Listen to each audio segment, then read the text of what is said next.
Lincoln's Grave Robbers by SHEINKIN. Well, Lincoln is dead. Yes, that is true. And yes, he has not been a grave robber. However, he was grave robbed, well, nearly grave robbed, several times. Here's the thing. Lincoln's Grave Robbers is a book written by SHEINKIN, and I love this historical author because he is starting to get a bit of a nice edge on me. In fact, he turns history into a story. Dialogue, all the witty stuff, details, everything. And it all starts out from the grave robbing of Lincoln with counterfeiting money.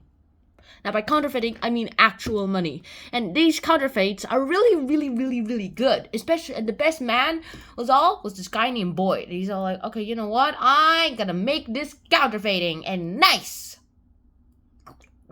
And he was the best man in the job. In fact, his counterfeits were so good that even experts wouldn't be able to tell apart. Is this real or is this fake? Is this real or is this fake? Well, it's actually fake. That is such a good copy.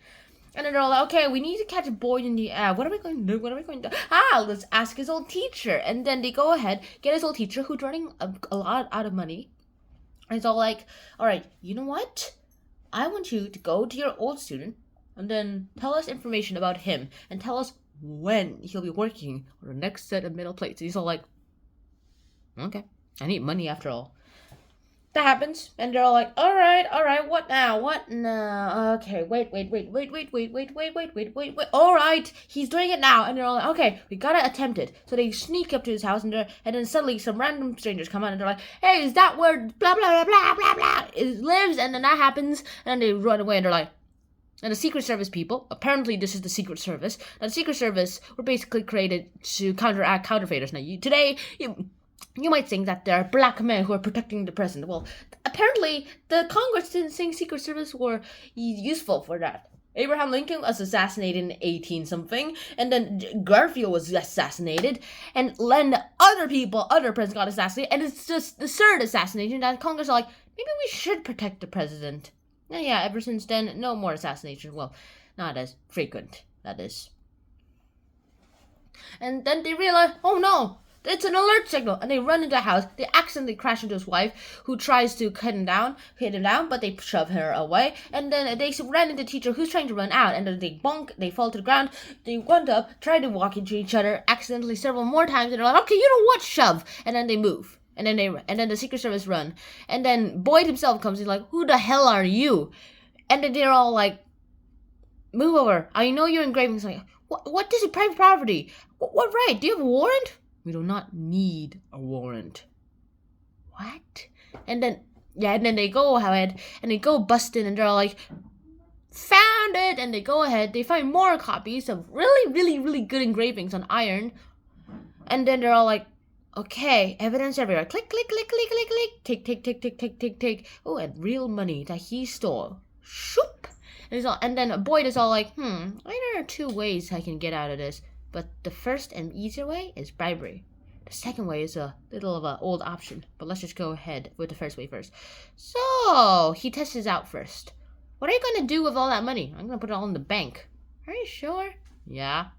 And to his complete surprise, Boyd's surprise, those Secret Service men did eat every cent into the bank. Every cent. And he's like, okay, well, maybe I can't bribe these people. Okay, option number 2, build the key. And then he realizes he's given tobacco, and he's like, good. He takes the tobacco out, takes the metal stuff out, and then welds them into a key. Well, halfway done, the guard finds out, and he's all like, okay, take that away. Now, we'll not give you any more tobacco. No! And then he realizes, okay, maybe I won't be able to get out of this one. What am I going to do? And then some businessmen who were actually dependent on Boyd creating counterfeit money, they're all like, okay, what the heck? What are we going to do? We hired the best man in town, and now he's in jail. What now? I have an idea. Let's steal Lincoln's body and use that as a little bribery attempt. And he's all like, sir, that is the most darn tootin' idea you have. And they go ahead. He hires a bunch of gang members, and because of those gang members, They're all like, nice, nice, nice. Yes, finally, we got to do something. Now that we're out of a job, that is. Wait, what's our job? Steal Lincoln's body. Really?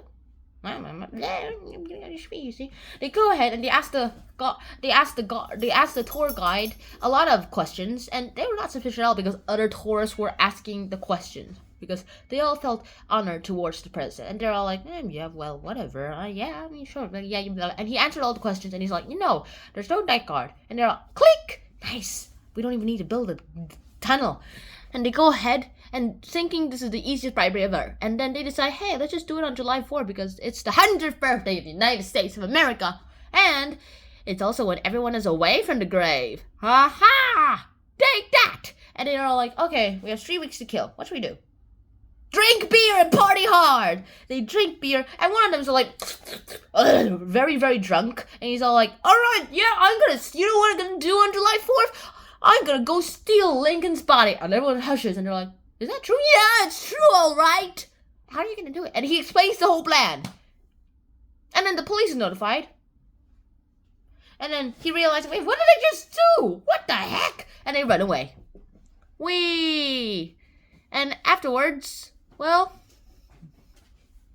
they realize that this is just a piece of baloney. And the guy's like, okay, this attempt failed because some guy drank too much beer. All right, what's the next date where everyone's not at Lincoln's...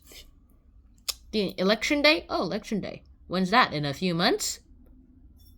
What year is it? 1870 something. Oh, 1870 something. 3.